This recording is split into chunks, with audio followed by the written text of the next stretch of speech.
Bismillah, Assalamualaikum warahmatullahi wabarakatuh. Alhamdulillah, alhamdulillahilladzi hadana lihada wa ma kunna linahtadiya laula an hadanallah. Asyhadu an la ilaha illallah wa asyhadu anna Muhammadan abduhu wa rasuluhu la nabiyya wa la rasula ba'dah. Allahumma salli wa sallim wa barik ala nabiyyina Muhammadin wa ala alihi wa sahbihi wa man tabi'ahum bi ihsanin ila yaumiddin. Wa qad qala Allah ta'ala fi kitabil karim, a'udzu billahi minasyaitonir rajim, ya ayyuhallazina amanu taqullaha haqqa tuqatih wa la tamutunna illa wa antum muslimun. Amma ba'd. Bersyukur kita kepada Allah Subhanahu wa taala pada malam ini diberikan limpahan nikmat yang begitu besar, diberikannya kemampuan, semangat untuk terus bersilaturahim, bermajelis ilmu dengan motivasi untuk meningkatkan keimanan kita. Dan ini momentum nikmat yang sangat besar. Tentunya sebagaimana janji Allah, la in syakartum la azidannakum. Barang siapa yang bersyukur, maka Allah akan tambahkan nikmat itu. Jadi ibu-ibu, bapak-bapak, bersyukur itu akan melahirkan kebahagiaan. Jangan menunggu bahagia kemudian bersyukur. Tapi bersyukur pasti akan bahagia. Jangan ditunggu nanti sudah, kalau udah kaya, udah rezekinya ngalir, saya mau bersyukur. Nah, bersyukur ini maksudnya adalah tarkul ma'asi, meninggalkan maksiat, meninggalkan hal-hal yang dilarang oleh Allah Subhanahu wa taala. Itu salah satu makna daripada syukur. Maka ibadah itu adalah bagian daripada syukur. Mudah-mudahan kita semua dicatat oleh Allah Subhanahu wa taala sebagai hamba-hambanya yang bersyukur. Salawat dan salam kita limpah curahkan kepada Rasulullah SAW, manusia paling mulia di muka bumi ini, yang dengan perjuangannya kita bisa menikmati nikmatnya dinul Islam, bisa memahami, merasa nyaman dengan dinul Islam. Juga kepada keluarganya, para sahabat dan para pengikutnya yang istiqomah. Insya Allah kita senantiasa menjadi hamba-hamba yang istiqomah mengikuti petunjuk Rasulullah SAW. Para hadirin jamaah rahimakumullah, sebagaimana jadwal malam ini, pekan terakhir kita membahas Sirah Nabawiyah. Insya Allah di bab-bab pertama, bapak-bapak, ibu-ibu sudah seringlah memahami. Nah, dalam konteks hari ini kita lebih kepada tematik supaya lebih hangat, lebih aktual pembahasannya. Judulnya karakteristik masyarakat yang menaklukkan Yahudi. Ya, judulnya supaya rame, Pak Haji. Kenapa? Karena hari ini Yahudi ini menjadi bangsa nomor 1 di dunia. Jadi yang mengendalikan peradaban dunia ini adalah Yahudi. Mau tidak mau harus diakui. Setiap program kehidupan yang ada di muka bumi hari ini pasti ada mereka di dalamnya. Urusan pendidikan, urusan sosial, politik, terus buku ekonomi banyak, termasuk juga kesehatan. Kita kemarin diwajibkan untuk disuntik, nah ternyata itu di belakangnya mereka. Jadi mau tidak mau kehidupan kita hari ini ya sudah dikendalikan, bukan dikendalikan, atau ada mereka ikut campur, ada campur tangan mereka. Sementara menurut Allah Subhanahu wa taala sudah kita paham semuanya, walan tardo ankal yahudu walan nasoro hatta tattabi'a millatahum. Bangsa atau kaum yang paling tidak ridho terhadap kalian itu adalah al-yahudu wan nasoro, orang-orang Yahudi dan orang-orang Nasrani. Orang-orang Nasrani sekarang sudah masih di bawah. Orang-orang Yahudi lebih kuat daripada Nasrani hari ini. Padahal Pak Haji, ya, Yahudi itu di dunia ini tidak lebih dari 16 juta. 16 juta orang dan tidak bisa lebih. Karena Yahudi itu agama rasis, fasis, rasis. Tidak bisa jadi Yahudi kalau tidak punya darah keturunan Yahudi. Yahudi teh empang Malaya, sebab empang mah turunan Sunda. Jadi khusus harus punya darah Yahudi. DNA-nya Yahudi itunya kami dicek. Maka mereka itu sedikit, di dunia 16 juta. Di Israel mayoritas, kemudian di beberapa negara itu dijumlahkan tidak lebih dari 16 juta. Tapi bisa mengendalikan dunia. Nah ini ya. Maka penting mungkin ya, pembahasan ini dipahami oleh kaum muslimin karena sudah jelas tadi hatta tattabi'a millatahum. Mereka tidak akan ridho sampai kalian mengikuti milah mereka. Ya, milah itu jalan hidup mereka. Bukan pindah agama jadi Yahudi, Islam jadi Yahudi, tapi nggak apa-apa Islam, mangga sholat, haji, umroh. Tapi pola hidup, ikuti pola hidup kami, kata Yahudi. Makanya kaum muslimin yang rajin sholat, umrohnya tiap bulan, hajinya tiap tahun, itu tidak ditakuti oleh mereka.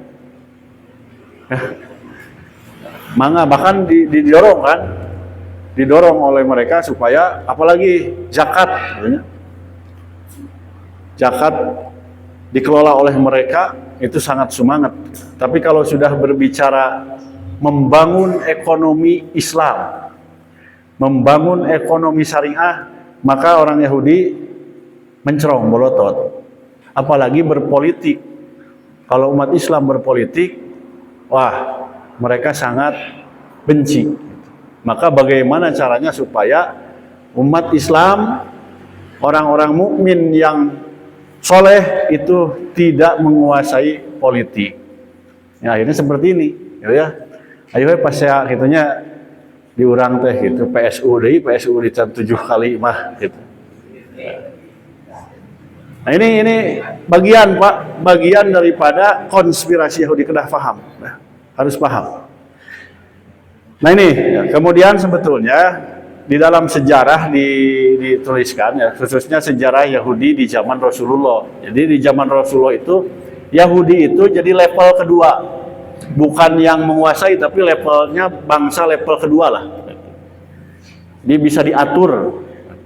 Yang lebih kuat itu pada saat itu justru musyrikin Quraisy, orang-orang Arab.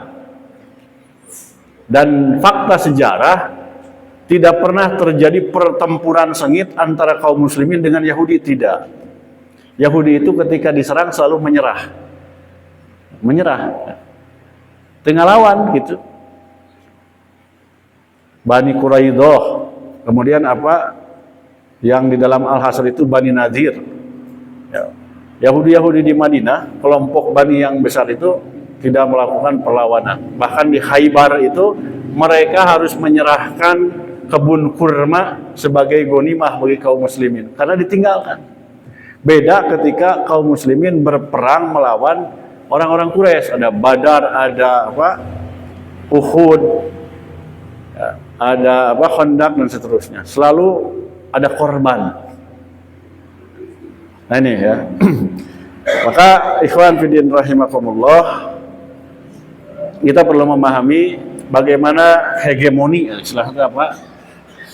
pengaruh Yahudi di kalangan kaum muslimin saat ini ya ada beberapa efek daya rusak dari orang-orang Yahudi, dari perilaku Yahudi. Yang pertama yaitu menjadikan kaum muslimin rusak pola pikir sehingga keadaan umat Islam tidak sesuai dengan Al-Quran dan Sunnah. Ini target Yahudi, merusak pemikiran umat Islam supaya umat Islam ini kehidupannya, keadaannya tidak sesuai dengan Al-Quran dan Sunnah. Sehingga kehidupan kaum muslimin sangat jauh, bahkan banyak bertentangan dengan syariat. Karaos itu Pak Haji. Ini jadi target mereka itu bukan membunuh, bukan membunuh kaum muslim, tapi justru membunuh pemikiran Islamiknya, dirubah pola pikir. Nanti ada cara-caranya. Yang sudah terkenal itu dari mulai food, makanan, fun teh naon, permainan, kesenangan, persib misalkan, bisa jadi alat Yahudi. Kemudian alhamdulillah Mang Haji Ade mah tos talak 3 ka persib. Kemudian fashion ya, pakaian. Bagaimana umat Islam ini tidak betah berpakaian dengan cara Islami, berpakaian ala Yahudi. Kemudian nanti dalam ekonomi dan selanjutnya. Nah ini akibat dirusak pola pikir.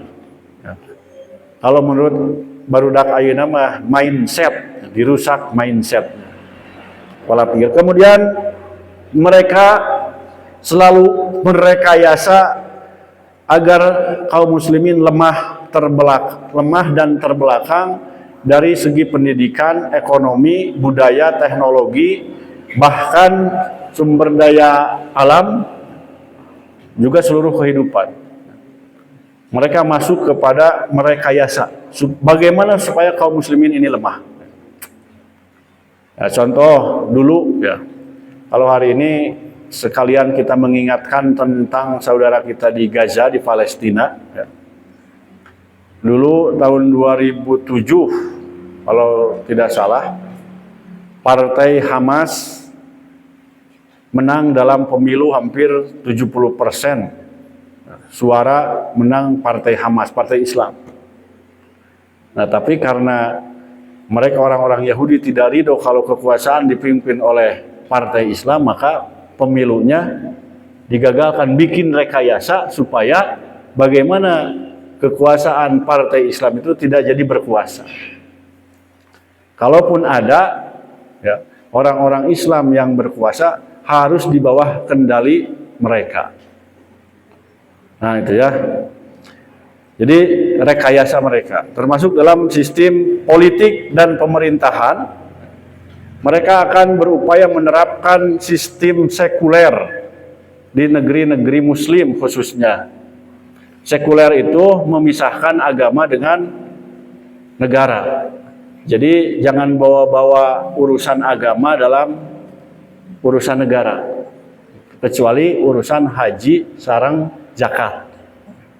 Ya, di Indonesia seperti itu. Jadi kalau urusan moral agama itu silahkan diurus sendiri-sendiri, negara tidak mengurus itu.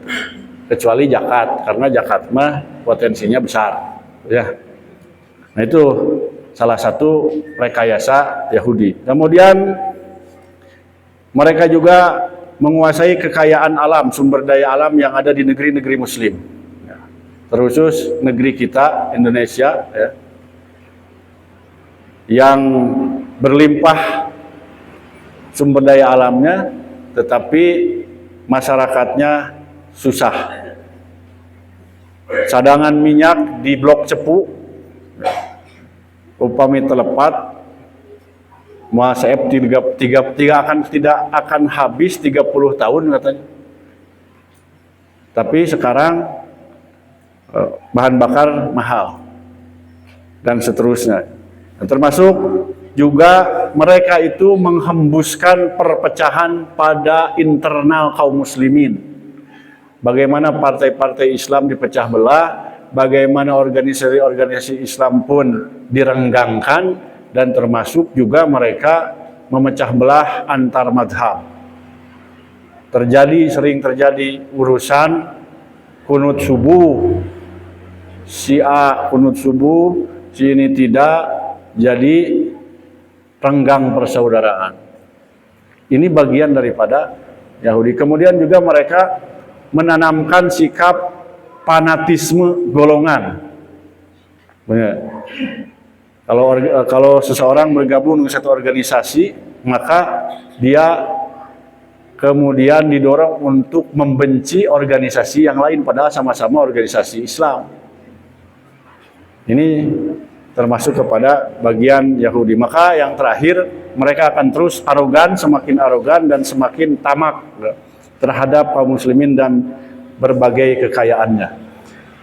Hadirin rahimakumullah, di dalam Al-Quran yang menjelaskan tentang kemenangan kaum muslimin dari orang-orang Yahudi itu, silahkan dibaca surat Al-Hasr. Surat berapa? Surat 59 ayat 1 sampai 7 lah. Itu kisah di dalam Al-Quran yang menjelaskan tentang bagaimana Rasulullah dan para sahabat mengepung orang-orang Yahudi Bani Nadir yang pada saat itu melakukan pengkhianatan kepada kaum muslimin. Nah, di situ dikisahkan secara garis besarnya, pokoknya mereka itu menyerah, tidak melakukan perlawanan, keluar dari benteng, meninggalkan harta kekayaan yang mereka kumpulkan. Nah, akhirnya jadi fa'i istilahnya, gitu ya. Harta rampasan dari musuh yang diambil tanpa melakukan peperangan. Itu fa'i. Ada gonimah, kalau gonimah perang dulu, kemudian harta rampasannya diambil. Nah, yang akan kita bahas pada malam ini adalah lebih kepada karakteristik. Jadi kita ini sudah memiliki panduan di dalam Islam bagaimana cara menaklukkan Yahudi. Ini bisa dibaca di surat Al-Hasr ayat 9. Ini tentang karakteristik masyarakat Ansor di Madinah. Nah, ini lebih detail, salah satu karakteristik penting fundamental yang harus dimiliki oleh kaum muslimin agar mereka bisa mengalahkan Yahudi. Sebagaimana masyarakat di zaman Rasulullah itu pun mampu mengalahkan Yahudi.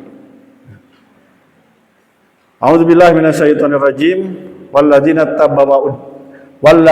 tabawwa'ud dara wal imana min qablihim yuhibbuna man hajara ilaihim wala yajiduna fi sudurihim hajatan mimma utu wa yu'siruna ala anfusihim walau kana bihim khasasah wa man yuqasuha nafsihi faulaika humul muflihun. Dan orang-orang yang telah menepati kota Madinah dan telah beriman sebelumnya, yaitu kaum Ansor. Kemudian yuhibbuna man hajara ilaihim, mereka mencintai orang-orang yang hijrah yang datang kepada mereka. Wala yajiduna fi sudurihim hajatan mimma utu. Dan mereka tidak memiliki tidak menaruh keinginan dalam hati mereka atas apa yang telah mereka berikan. Wa yu'siruna ala anfusihim walau kana bihim khasasah, dan mereka lebih mendahulukan kepentingan saudaranya daripada kepentingan dirinya meskipun dalam kondisi membutuhkan. Ditutup oleh ayat ini, dalam ayat ini, wa may yuqasuha nafsihi faulaika humul muflihun. Barang siapa yang hatinya terjaga dari sifat kikir, maka itulah orang-orang yang akan mendapatkan kemenangan. Jadi secara sekilas orang yang akan mendapatkan kemenangan itu orang yang memiliki kelapangan hati, orang yang memiliki kedermawanan, dan orang yang jauh dari sifat kikir. Nah itu, melawan Yahudi itu tidak perlu senjata, tidak perlu senjata fisik, tapi yang harus ditanamkan ini mentalitasnya. Tadi karena kita ini lemah mentalitas, pola pikir, maka di dalam ayat ini yang dibangun pertama supaya kita mampu mengalahkan orang-orang Yahudi itu adalah juga membangun mental. Pertama, walladzina tabawwa'ud dara wal iman, orang-orang yang menempati satu negeri, kemudian mereka itu telah beriman. Artinya pondasinya itu iman. Jadi ketika Rasulullah SAW membangun para sahabat, mendidik para sahabat, yaitu menanamkan dulu keimanan. Ya. Kemudian di situ juga pentingnya komunitas, pentingnya jamaah. Jadi harus terbentuk jamaah orang-orang yang beriman, atau orang-orang beriman itu harus berjamaah. Ya. Jadi kan bahasanya di sini masyarakat, kaum. Kaum itu berarti kumpulan orang-orang. Dan Ansor pada saat itu adalah kumpulan orang-orang Ansor yang mereka bersatu padu di bawah komando Rasulullah. Tidak bergerak sendiri-sendiri. Walladzina tabawwa'ud dara wal iman, mereka memiliki keimanan dan memiliki standarisasi keimanan yang sudah standar katanya. Jadi orang yang tinggi imannya itu adalah ya, mereka itu bisa ciri khasnya itu yuhibbuna man hajara ilaihim. Jadi mencintai orang-orang yang datang kepada mereka. Lamun benar-benar iman, maka akan tumbuh cinta kepada sesama mukmin. Nah itu barometernya ukurannya gitu. Kalau kita masih benci keki kepada sesama mukmin, ini pertanyakan iman. Hasad ke sesama mukmin, ini kan urusan hati. Maka diperbaiki dulu oleh Rasulullah SAW hatinya untuk supaya nanti kuat dan mandiri. Iman ya. Jadi bayangkan bapak-bapak, ibu-ibu, Madinah itu pada saat itu kota kecil. Kata di dalam sejarah, wilayah Madinah pada saat itu hanya yang sekeliling yang dibangun Masjid Nabawi. Upami sekarang, upami ayeuna makan geus leganya gitu. Dulu mah Masjid Nabawi itu kan sedikit, dan yang disebut Madinah itu ya sekitar itu, tidak luas. Nah, Madinah itu kota kecil, kemudian ekonominya tidak begitu maju, tiba-tiba harus datang pengungsi gitu ya. Pengungsi dari Mekah, muhajirin itu, yang mereka itu mayoritas tidak membawa apa-apa, tidak membawa harta. Bahkan Abdurrahman bin Auf radhiyallahu anhu itu ketika hijrah itu hanya membawa satu helai pakaian anu anggota unggul. Karena iman, ketika Rasulullah memerintahkan hijrah, maka dia berangkat walaupun hartanya harus dilucuti. Abdurrahman bin Auf itu ketika di Mekah, beliau orang kaya karena memang ahli bisnis. Tapi ketika hijrah, semua harta kekayaannya harus ditinggalkan dan hanya membawa sehelai pakaian yang dipakai. Nah itu iman para sahabat wikak itu. Ya. Imannya, kelas imannya, tingkat imannya para sahabat sampai seperti itu. Datang ke Madinah dan banyak, tiba-tiba warga Madinah harus menerima muhajir yang secara ekonomi kesulitan, sementara di Madinah sendiri sulit. Tapi mereka menerima orang-orang muhajir itu dengan penuh cinta. Tiasa tuh orang gitu. Kerma pas-pasan, datang dulur gitu. Berat kan ya? Gitu. Berat. Kalau tidak dengan iman itu berat. Jadi keimanan, kecintaan para sahabat itu sekelas dengan seperti mengibaratkan ya, kecintaan ibu kita kepada kita lah, kepada anaknya. Jadi orang tua kita ini kalau punya makanan saeutik, kemudian anaknya menginginkan, maka indung urang mah gitu lebih mengutamakan anak. Nah itu cinta. Jadi yuhibbuna man hajar ilaihim, mencintai orang-orang yang hijrah baik kepadanya, kepada mereka. Itu salah satu bukti iman, adanya ukhuwah yang kuat. Jadi tahapannya itu iman, kemudian terbangun ukhuwah yang kuat. Dan salah satu ciri buah daripada ukhuwah yang kuat itu ya, wala yajiduna fi sudurihim hajatam mimma utu. Jadi orang-orang Ansor itu, para sahabat itu kalau memberi itu benar-benar tulus memberi tanpa ada kepentingan yang disembunyikan. Mere gitu. Ibarat orang micen terus tadi inget-inget deui gitu nya Bang tadi. Nah, hari ini yang terjadi di tengah-tengah kaum muslimin itu kalau memberi itu selalu ada kepentingan. Haji biasa emotnya nomor 7. Itu kan yang terjadi. Jadi imannya lemah. Jadi selalu ada kepentingan yang disembunyikan kalau dia memberi. Ini ya, orang beriman tingkat tinggi itu sudah tidak memikirkan itu. Wala yajiduna fi sudurihim hajatam mimma utu. Memberi itu benar memberi atas dasar tulus dan kecintaan. Tidak memiliki kepentingan lain di dalam hatinya yang disembunyikan. Itunya seperti mahugi mulanya karena ada kepentingan merek sesuatu karena ada target yang dituju. Ini yang terjadi hari ini seperti itu. Ya. Orang kaya melihat seseorang yang potensinya bagus, nah ini kalau jadi pemimpin nanti ke depan potensi nih, gitu. Maka disokong dana besar-besaran, ikut kontestasi, kalau menang nanti proyek. Fakta ini kaum muslimin. Jadi rusaknya pemikiran kaum muslimin itu sampai di situ. Selanjutnya ada tingkat yang lebih tinggi lagi, wa yusiruna ala anfusihim walau kana bihim khasasah. Dan mereka itu memiliki sifat mendahulukan saudaranya daripada dirinya sendiri walaupun kondisi mereka itu membutuhkan dalam urusan dunia.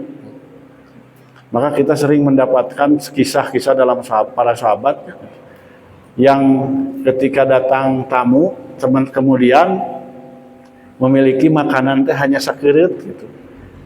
Demi membahagiakan tamu, mereka menyuguhkan makanan itu dengan memadamkan lampu. Seolah-olah makan bareng padahal si tuan rumah nama tidak makan. Ya. Karena mengutamakan saudara itu disebut dengan itsar. Ukhuwah tingkat tinggi. Jadi kalau kita sudah mampu dengan tulus atas dasar kecintaan mendahulukan kepentingan saudara kita seiman daripada diri kita sendiri, itu insya Allah level tinggi. Dan ini yang terjadi pada masyarakat yang mampu menaklukkan Yahudi, yaitu Ansor dan Muhajirin. Maka di akhir ayat, wa may yuqasuha nafsihi faulaika humul muflihun. Barang siapa yang jiwanya terpelihara dari sifat kikir, maka dia adalah orang-orang yang akan mendapatkan kemenangan. Di kemenangan itu ya, adalah ketika kita terbebas dari sifat kikir. Ketika dalam hati kita tumbuh kecintaan kepada sesama mukmin yang melahirkan kedermawanan yang tinggi, kelapangan jiwa yang luas. Nah, maka dalam Islam nanti ada konsep-konsep kedermawanan. Islam itu mengajarkan kedermawanan. Contoh zakat ya. Kaum muslimin diwajibkan untuk bersikap dermawan. Ada kedermawanan yang wajib yaitu zakat. Zakat fitrah itu wajib, kan ya? Berarti setiap mukmin itu dilatih untuk memiliki sifat dermawan. Itu paling naon? Paling rendah lah katanya. Kemudian ada zakat mal, itu bagian daripada kedermawanan juga. Allah, maka Allah Subhanahu wa taala banyak menyampaikan kabar gembira ya bagi orang-orang yang dermawan. Wa may yuqridullaha qardon hasanan fayudha'ifahu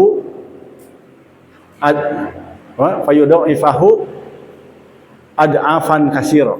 Barang siapa yang memberikan pinjaman kepada Allah, itu sopannya ya. Memang Allah itu tidak butuh pinjaman. Itu pembahasan, kalau bahasanya bahasa manusia itu tidak sopan. Nah, ini kalimat kalamullah ya. Allah menyampaikan barang siapa yang memberikan pinjaman kepadaku dengan pinjaman yang baik, maka akan dilipat gandakan dengan lipatan yang banyak. Ini berupa motivasi bagi orang-orang beriman supaya memiliki sifat dermawan. Nah, nanti di dalam sejarah disampaikannya.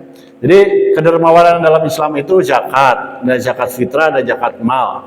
Zakat itu wajib, ya, zakat mal itu wajib. Ada infak umum, infak khusus, ada sedekah, kemudian nanti ada wakaf.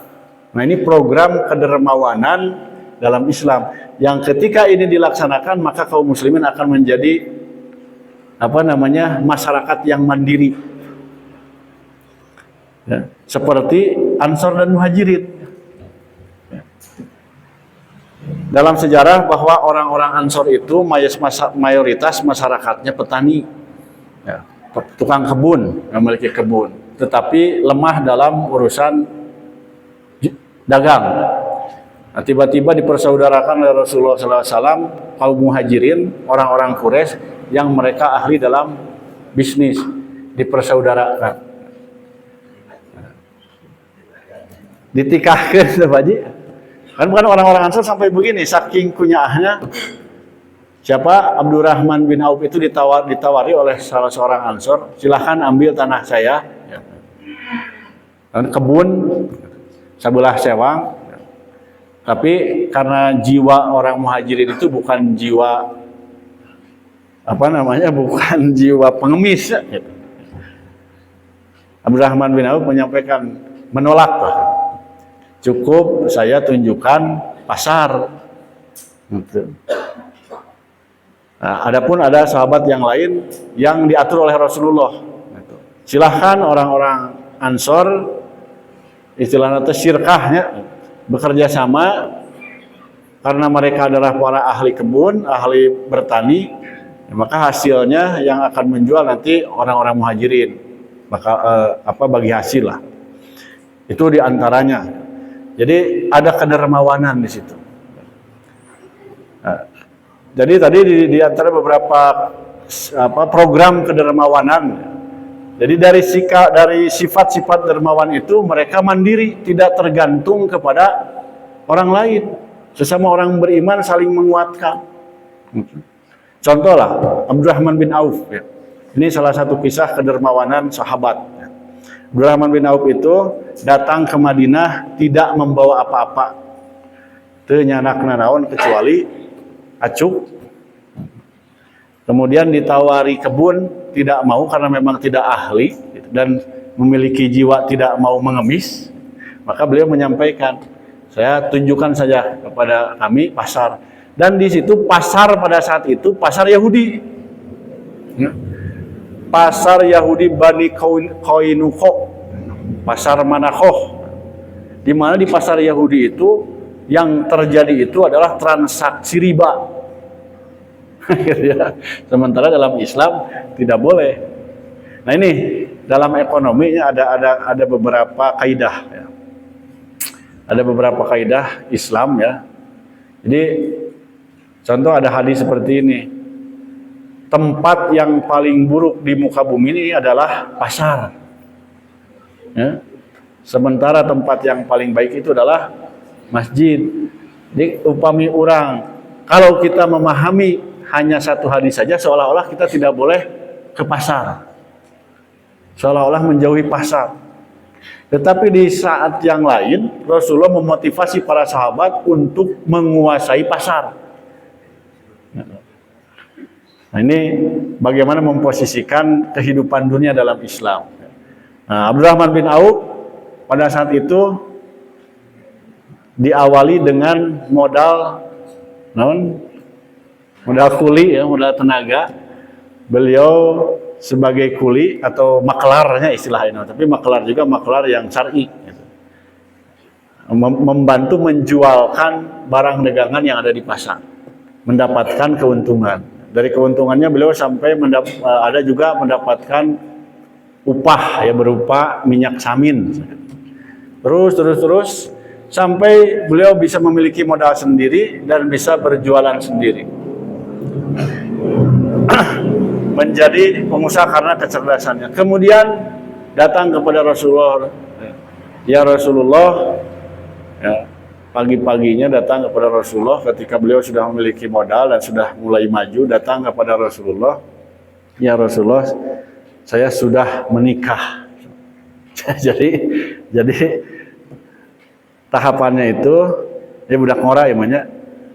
Kalau sudah mapan, punya bisnis, baru nikah. Itu. Kemudian Abdurrahman bin Auf itu nikahnya pun terprogram. Siapa yang harus dinikahi gitu. Teu sakadar geulis gitu. Kan dina Islam boleh menikah karena kekayaannya boleh. Abdurrahman bin Auf menikahi wanita Ansor itu dalam rangka mengembangkan ekonomi Islam. Gitu, maka poligami dalam rangka dakwah, dalam rangka pengembangan ekonomi itu boleh. Ulah dilarangnya ibu-ibu. Nah itu. Karena kalau dilihat nanti sekilas mengko salit. Rasulullah SAW itu dari 9 istri itu ternyata punya visi pernikahannya itu semuanya visi dakwah. Bukan hanya sekedar syahwat. Termasuk para sahabat Abdurrahman bin Auf itu seperti itu.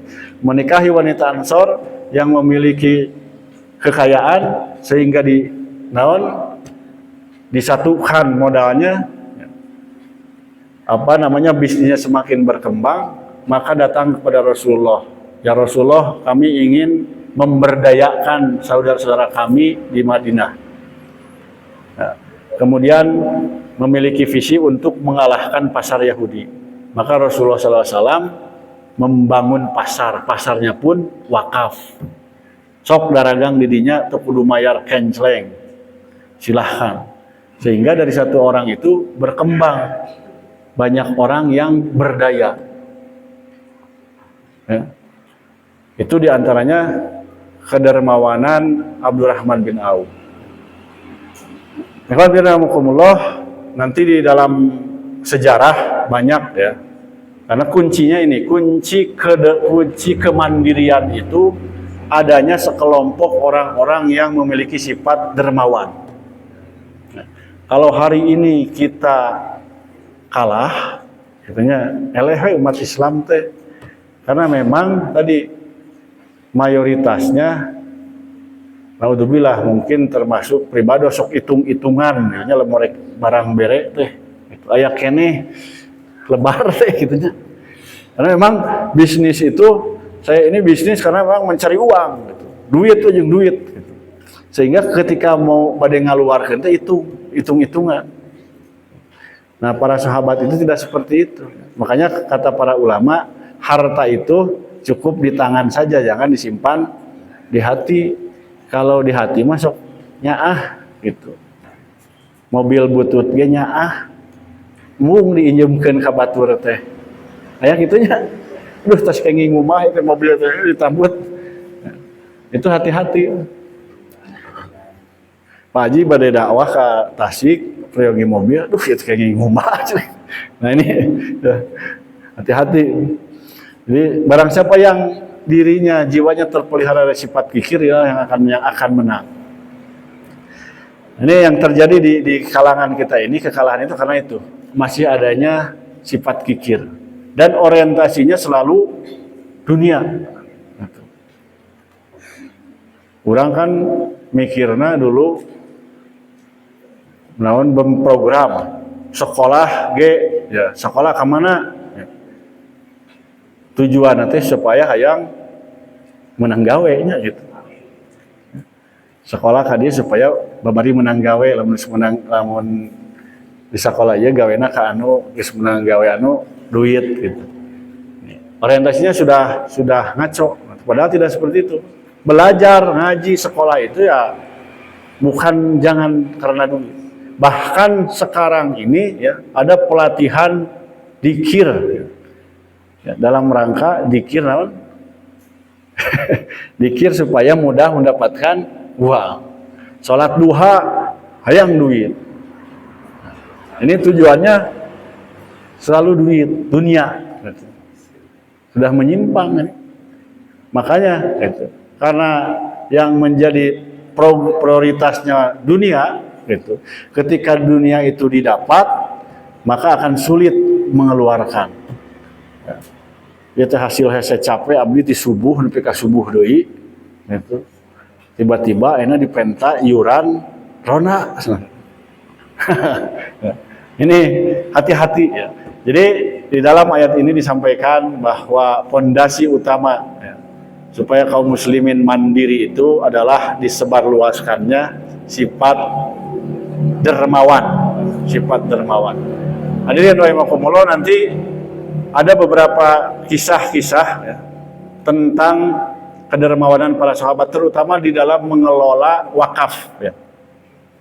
Jadi zakat itu potensinya sedikit 2,5%, paling besar 20%, itu pun kalau rikaz. Tapi kan rikaz itu jarang ya, gitu.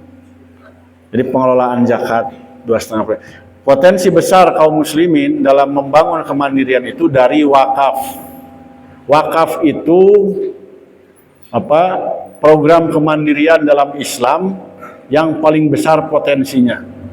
Kalau benar dalam mengelola, kalau pengelolaannya benar. Nah, yang terjadi sekarang di kalangan kaum muslimin, pengetahuan yang terbatas bahwa wakaf itu hanya untuk masjid dan madrasah. Tos gitu. Ya. Sehingga tidak berkembang. Dulu itu, ya, kalau kita urut di zaman Salahuddin Al-Ayyubi, Sultan Salahuddin Al-Ayyubi, beliau membangun sekolah-sekolah wakaf semua madhab. Dibangun madhab Syafi'i, ya sekolahnya madhab Hambali, ini sekolahnya madhab Maliki, tidak dibeda-beda. Kami ayeuna banyak gitu. Hibah teh karena blok eta unggul.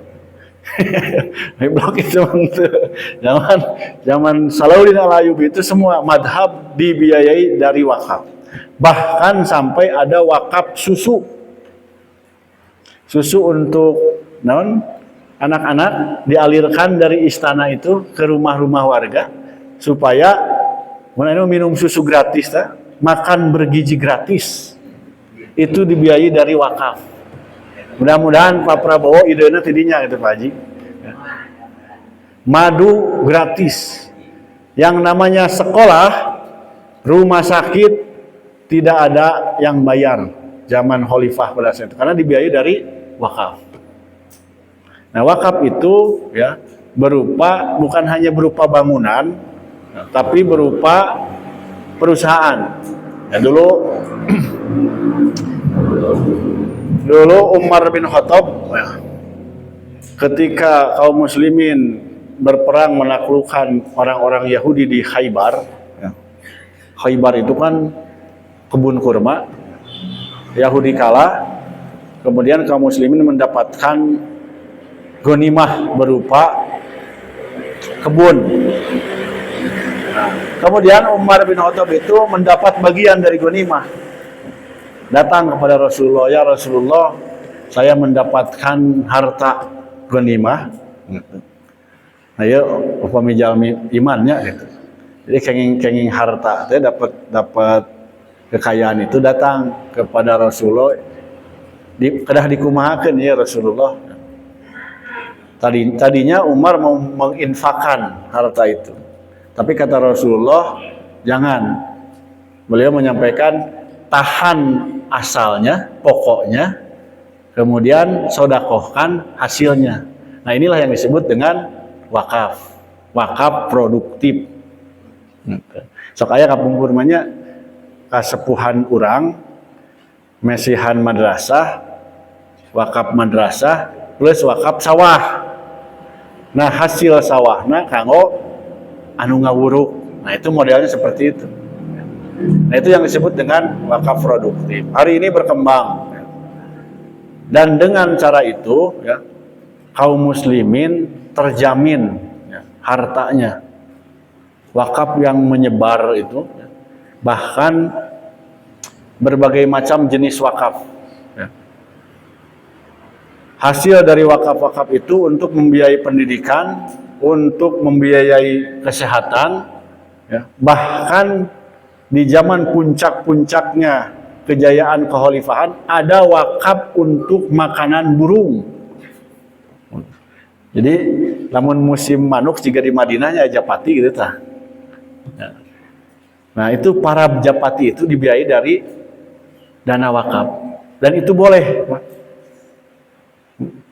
Dia orang yang berwakaf pun boleh menikmati hasil dari wakaf. Nah, ini kelebihan daripada wakaf. Beda dengan sodakoh. Kalau sodakoh, saya sodakoh ke Pak Haji Adang, sudah milik Pak Haji Adang. Tapi kalau wakaf, ketika dia itu produktif, maka dia akan mendapatkan si pewakaf pun bisa mendapatkan manfaat dari wakaf. Nah itulah yang kemudian menjadikan kaum muslimin mandiri. Mandiri sehingga penyebab kekalahan itu, penyebab kelemahan kaum muslimin itu banyak kaum muslimin yang bisa dibeli kusabab sangsara. Kekalahan itu banyak orang-orang dibeli, baradai dibeli, kan ya. Ada jang ulah ngobrol, dakwah teh ulah tarik ting, ulah sok sunar sinir. Tah amplop sakitu. Itu kan terjadi, itu banyak yang terjadi. Kalau si para dai, para santri itu dibiayai dengan apa namanya dana wakaf, mereka akan kokoh gitu, mal oyat. Nah itu yang terjadi di zaman Rasulullah dan para sahabat. Dan generasi Salahuddin Al-Ayyubi pun seperti itu. Mereka adalah generasi yang dibiayai dengan harta yang paling barokah. Sekolah gratis, biaya tina harta yang paling barokah itu dari zakat, infak, sedekah dan wakaf. Nah, sehingga ketika kaum muslimin mandiri secara ekonomi, ya, maka mereka tidak akan bisa digoyahkan, diganggu gugat. Inilah Yahudi itu akan segan, ya. Dia akan segan. Coba kalau sistem ekonomi syariah berjalan, maka sistem riba yang digembar-gemborkan Yahudi itu akan mati dengan sendirinya. Mal aya Bang Emo, mal aya naon pinjol itu. Sebab ketika kaum muslimin kesulitan, datang ke masjid, datang kepada para kiai, gitu. Dibiayai dengan wakaf, infak, sedekah. Itu harta yang paling barokah. Mudah-mudahan kita bisa memahami. Insya Allah di episode selanjutnya kita akan berbicara sejarah para sahabat yang dermawan. Jadi ketika menggunakan atau berwakaf itu tidak hanya menyampaikan tahiyya wakafna, tahiyya sedekahna, tapi memiliki sistematika. Sehingga akan melahirkan kesejahteraan yang merata. Hari ini kan belum merata. Misalkan di satu tokoh ya, pesantren ataupun masjid, bisa sejahtera itu tergantung kedekatan dengan agnia. Sementara di pesantren lain mah kadang hese beas-beas aja, belum merata di kalangan kaum muslim. Karena sistem pengelolaannya mungkin masih kurang. Nah, para hadirin hadirat rahimakumullah, tadi ya, kunci utamanya itu ya, untuk bisa mandiri dan bisa mengalahkan Yahudi, dan bahkan bukan Yahudi saja ya, yaitu ditumbuhkannya ukhuwah yang kuat dari dasar iman yang benar. Maka ukurannya adalah lahir ke lapangan hati dan kedermawanan. iman yang kuat dan ukhuwah yang tinggi itu harus melahirkan sifat dermawan dan lapang hati. Jadi moal aya pacengkadan antara kaum muslimin, moal aya di antara kaum muslimin anu hidup sulit. Nah, seandainya hari ini ya sebagai tes bagi kita, karena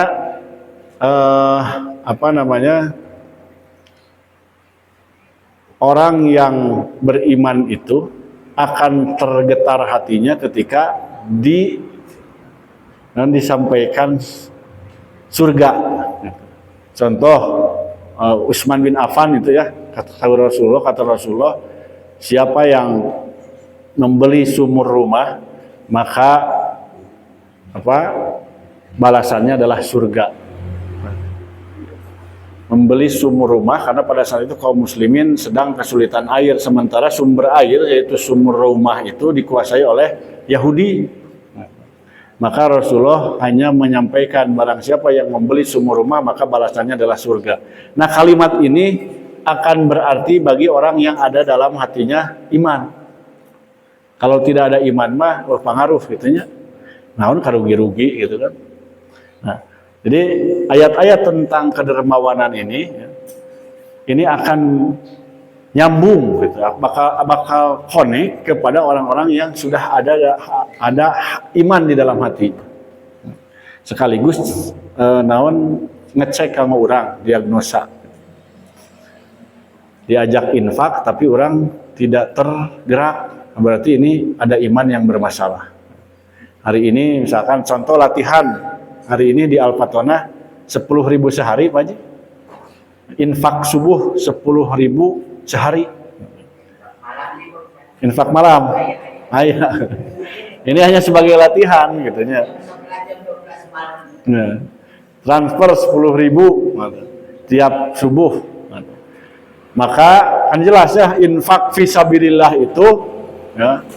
Infak fisabilillah, infak untuk pendidikan itu kamasali habbatin samba sumbulah, seperti bulir yang memiliki satu butir yang melahirkan 7 tangkai, setiap tangkai melahirkan 100 butir berkali lipat. 10.000 di akhirat jadi 10 kali 100.000 lah sakitulah. Nah ini maka kedermawanan ini akan menjadi berarti bagi orang-orang yang ada di dalam hatinya iman. Maka tadi ya, yang paling pertama harus kita upayakan untuk membangun kemandirian itu adalah merubah pola pikir. Pola pikir yang tadinya materialistis, pragmatis, ya. Materialistis itu selalu berorientasi karena dunia. Pragmatis ingin mudah, apapun caranya yang penting kita mendapatkan keuntungan yang mudah.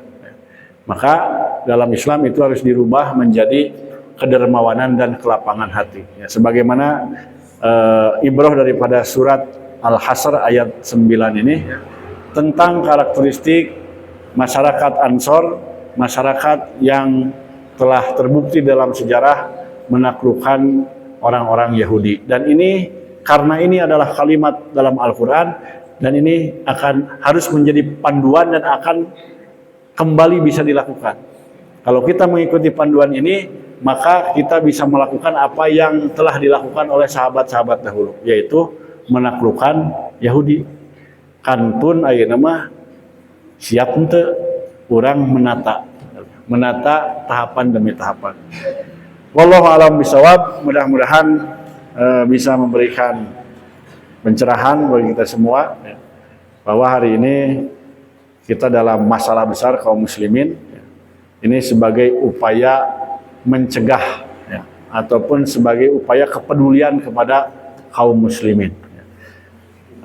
Walaupun hadisnya lemah, artinya man lam yahtam bi amril mukminin teh Pak Haji hadisnya lemah saudara. Barang siapa yang tidak peduli terhadap urusan kaum muslimin maka laisa minna, sanes bagian daripada golongan sahabat Rasulullah. Nah, Ada yang sahihnya itu adalah innamal mu'minuna ikhwah, lebih kuat. Ini penjelasan tentang surat Al-Hasr ayat 9. Sekali lagi mudah-mudahan Bapak-bapak, Ibu-ibu rahimakumullah bisa memahami dan mengambil ibrah daripada nilai-nilai yang disampaikan dalam surat ini.